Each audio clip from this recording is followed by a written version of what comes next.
Hi everyone, welcome back to The Love of Dogs. I'm Arthur E. Benjamin and I'm with Farah White as usual. Our show normally focuses primarily on the love of dogs, but we appreciate how everyone helps all animals. Texas Humane Alliance's mission is to make Texas a better place for all animals. Yolanda Eisenstein, and Jonnie England with the THA are with us to take a closer look inside the nonprofit organization and what it really takes to protect all animals. THA is the Texas Humane Alliance, and they are a very young organization, yet a very vibrant organization, and we want to know more about it. Can you give us a little background on the organization? Absolutely. The organization was formed recently as a companion organization to the Texas Humane Legislation Network. That organization has been around since 1975. It's a lobbying organization. Basically what THLN does is goes to the Capitol, tries to pass laws, tries to make sure that bad laws don't get passed for animals, and that organization is a 501c4. So without getting too technical, that basically says it's a charitable organization whose mission is to lobby.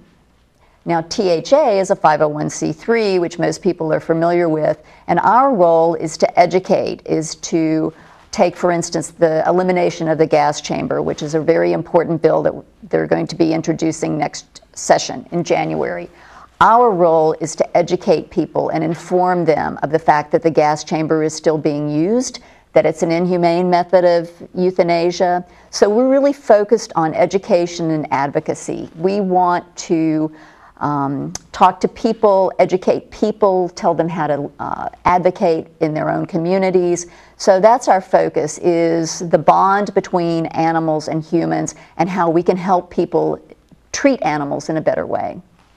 So the difference between a 501c3 and a 501c4 is basically that you can write off your donations to a 501c3, but you can't to a 501c4 because it's a political organization. That's correct. The government has decided that if you're lobbying to get legislation passed, that those deductions are not, that those contributions are not deductible. It's sort of like if you make contributions to politicians, people running for office. So yes, even though a 501c4 is a charitable organization and we're bound by the same sort of restrictions, the C4 can lobby, and then the C3 cannot lobby. So we're focused on the other side of those issues. Well, Bandit always wants to make that distinction so that people know, because he's very concerned about his own taxes. But, okay, and so does Bandit lobby? Bandit does lobby. He's in Washington occasionally and lobbies. Okay. But what he does and what he tries to tell humans to do is, if you're thinking about it and you're saying, you know, I'd like to give, but it's not tax deductible, well, just take off the roughly 30% that you're going to get as a credit and donate that amount, and it comes out the same way. So if you're going to give $1,000 or $100, you give $75 to the other organization. It comes out the same way. And so people can give. Exactly. So Bandit is very helpful in helping to pass this information along. He's an accountant by training. Oh, okay. Now tell us, was there one specific story or one specific incident that made you realize that animals didn't have the protection that they really needed in the state of Texas? Well, I think Jonnie can probably address that. Well, I think everyone who's involved with animals to any extent knows that that's the fact. And when Texas Humane Alliance was established, one of the things that we wanted to do was get involved in animal cruelty cases.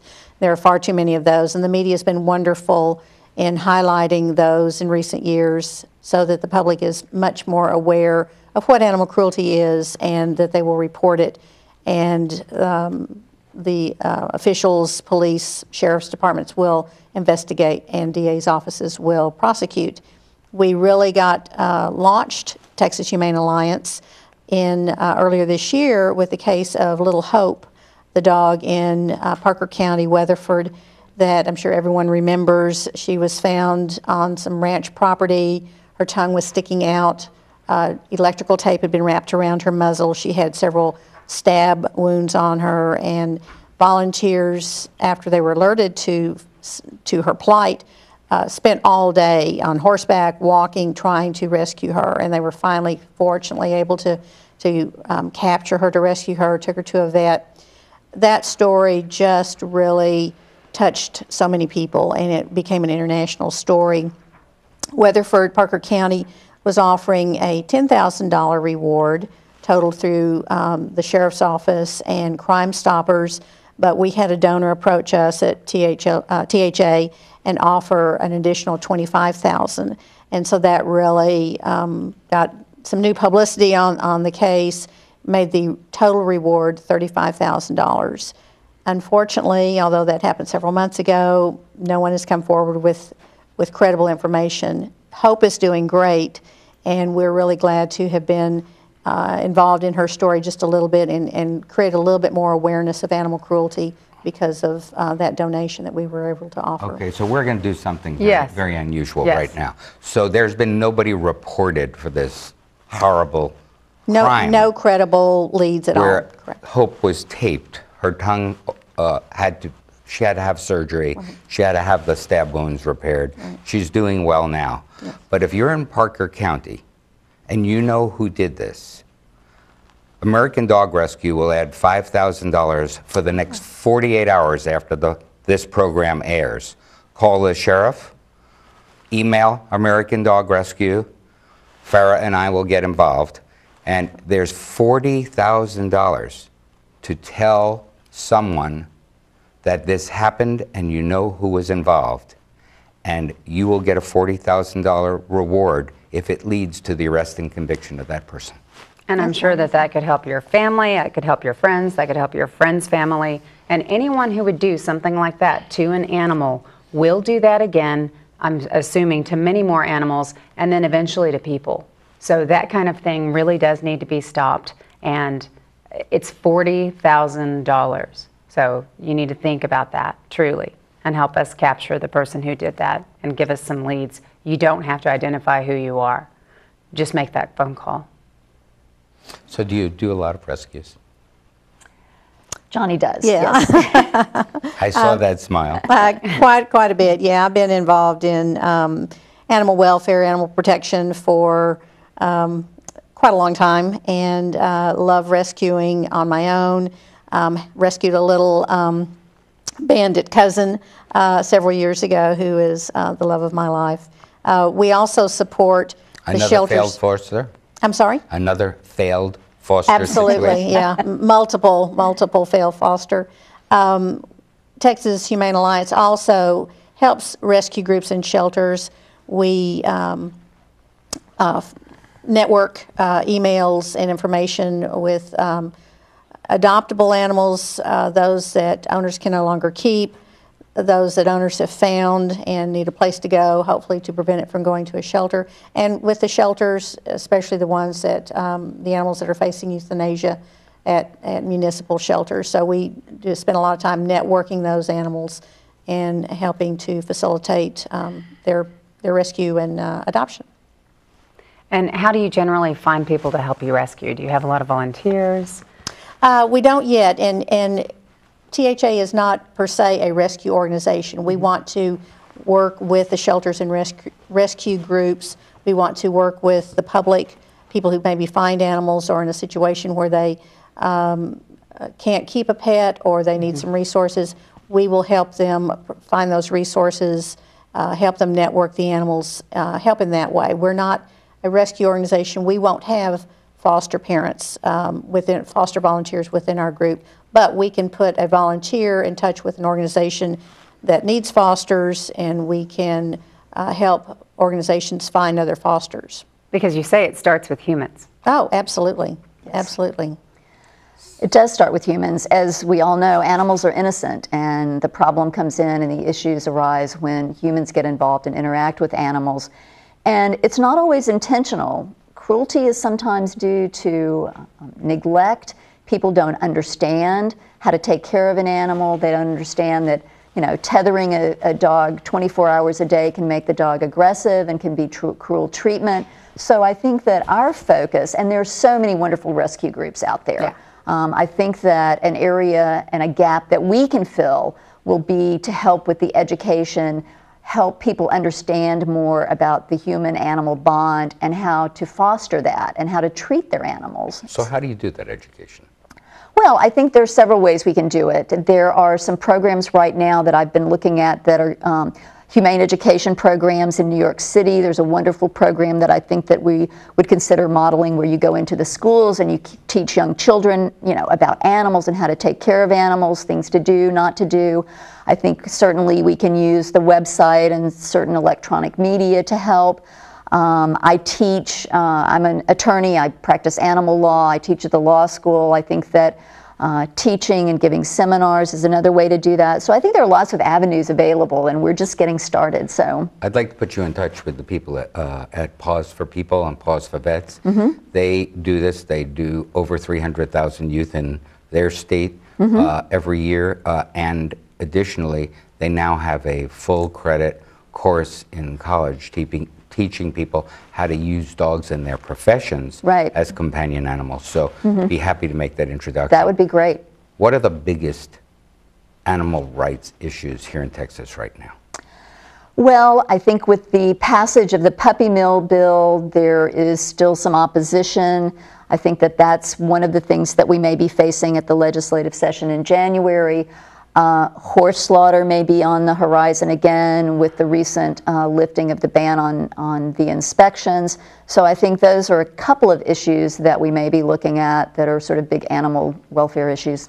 Why would somebody be against puppy mill regulation? I mean, why would, not the people who own the puppy mills, but why would anybody be against a place that tortures dogs for their entire life? Well, I think there are a couple of issues. I think that there are people who feel that it's sort of the slippery slope. If you start regulating puppy mills, then you're going to take away more rights, and then you're going to ban owning dogs. And so I think that they feel that giving an inch or doing anything is going to create just bigger problems. And then there's also a lot of people don't want any government regulation. They don't want the government telling them what to do and how to run their business. So I think those are a couple of the issues that I see in terms of opposition to puppy mills. Do you have anything to add? I think I totally agree with that. I think people like us and people who aren't as involved in animal rescue and animal welfare as we are, the general public really wants to end the puppy mills, but there are a lot of forces that are very powerful, very wealthy in Texas and in all states who really fight to keep as little regulation as possible. So I can understand someone being against horse slaughter. I mean, there being two sides to the issue. Someone might say that a horse is an animal, like a cow is an animal, and if they're raised for consumption, then they should be allowed.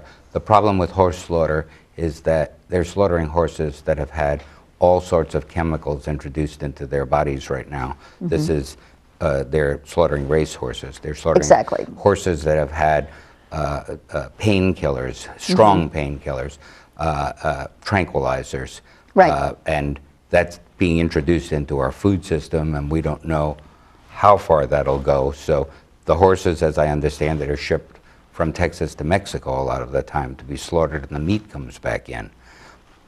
Can you just talk a little bit about that? Well, you're right. I think there's a bit of a disconnect sometimes with the proponents in favor of horse slaughter. They talk about the fact that, well, there are horses that are starving or whatever. Those aren't the horses that are being slaughtered. So no, that's one of the issues. And you're right. There are certain chemicals and medications that horses are given that are banned in the food chain with cows. And I think that may be one of the issues that comes up that maybe prevents horse slaughter from moving forward, because the European Union is very strict about the meat that they eat, much more than the United States.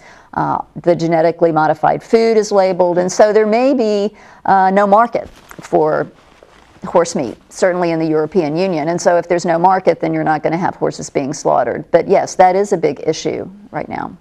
And while people may be against the horse slaughter bill, and we understand that that would be terrible to introduce into the food chain, I can't imagine why somebody is against the gas chamber, the end of the gas chamber bill. How can anybody support what we know from a human Right. experience and what we know from the films that are available is a horrible way to end an animal's life? How can anybody be against that? Is it all economic? It's in large part economic, but it's also, there are some who say that the people who have to put the animals in the gas chamber, that it's easier on them to put the animals in the gas chamber as opposed to being face-to-face with the animal, one-on-one, doing an injection. Now, the fallacy in that argument is that if you do a gas chamber euthanasia properly, you have to stand there and watch the animals die. You can't just put them in and walk away. So that's one of the issues that's not a very good argument. Yeah, and in a lot of the gas chambers, through investigations, they found that's exactly what happens. Somebody starts the process and walks out That's of the right. room, and the problem there is that there are dogs that have lived through, cats that have lived through Right. gas chambers multiple times and multiple suffering, and still live through the experience and had to go again. Also, they have to be maintained, and if they are maintained, there's, I understand, very little economic difference, because if Right. they're not maintained, they leak and then they don't. It's a horrible death. It really is, and we're hoping that we do get the bill passed and that the remaining cities and counties in Texas will no longer do euthanasia by the gas chamber. Well, that would be really wonderful. It's just, And in addition, there's, from what I've seen pictures, there are multiple animals put in. It's not one at a time. No, it's there are 40, puppies 50 and in some adults of them. and, you know, possibly dogs and cats put in together. And so the trauma that those animals are going through, even before the process begins, is just, it's cruel. and there are also some human dangers. These gas chambers are not inspected or regulated properly, and you have leakages, and so that's a threat to humans as well. So it's not just an animal issue. Well, and it's something that I don't think people really are aware of anymore. I Right. don't think people realize how many cities, counties, even here in the state of Texas, are still doing that. We're talking thousands of animals, or That's tens right. of thousands of That's right. animals, but thousands of animals in Texas alone that are put to death. That's right. That's right. But we And so- touched upon this earlier. How many active gas chambers do you think that there's still I up? think there are approximately 32 cities or counties that are still using the gas chamber, and it will require some training because using injection is not going to be as easy as putting all of the animals in a box. But I think that we owe it to our companions if we have to put them down to give them a dignified death. So, do you need money for that campaign this legislative session, and when do you need it? Well, we definitely need money to help us with our legislative agenda. There's always opposition. It gets stronger every year. The more progress we make, the more we're going to have pushback. So it's more expensive. We have to have lobbyists to help us. And so definitely, if you can give, we really appreciate it. And how do we do that? Yes, well, that's what we need to do, is make sure that people know how to find you, how to reach you. Okay. Well, THLN has a website, thln.org. And then as far as the THA, we're working on our website right now. It's not quite finished. So you could contact Jonnie, or you can contact me. We do have an active Facebook page, which so many people seem to be using almost as their blogs and their So websites. it would be It's facebook.com/Texas Humane Alliance.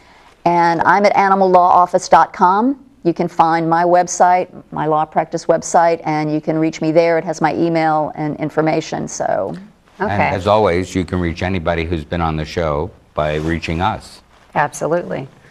So again, the best way to get in touch with the Texas Humane Alliance is to visit their Facebook page. Go to facebook.com/Texas Humane Alliance and like them for more information. Thank you guys so much for being on the show today and providing us with all this information and taking time out of your schedule to make it happen. great. Thank you. So absolutely. We'll be back. Don't go anywhere because we've got a lot of fun things to talk about, including wags and waves.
Welcome back to For the Love of Dogs. We recently told you about an event called Wags and Waves that Bandit's very upset he didn't get to go to, but Farah did. Yes. And I hear it was a blast. It was amazing. Bandit should be upset that he didn't get to attend.